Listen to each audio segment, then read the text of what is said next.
Pri výbere kľúčiek je dôležité myslieť na niekoľko aspektov. Po prvé, dizajn kľúčky by mal ladiť s celkovým štýlom interiéru, či už ide o moderný, klasický alebo industriálny štýl. Po druhé je potrebné zohľadniť aj materiál a povrchovú úpravu kľúčky, aby zodpovedala ostatným doplnkom v miestnosti. Z pohľadu montážnika je kľúčové zamerať sa na správnu veľkosť a kompatibilitu kľúčky s dverami, aby bola nielen estetická, ale aj funkčná a bezpečná.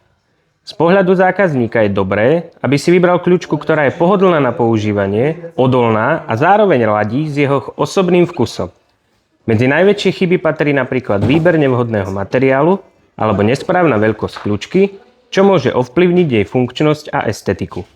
Čo sa týka trendov, aktuálne sú obľúbené minimalistické a geometrické tvary, ako aj matné povrchy či kombinácie kovov a drev. Počas Black Friday týždňa pri kúpe dverí a kovaní v Mododesign máte montáž zadarmo.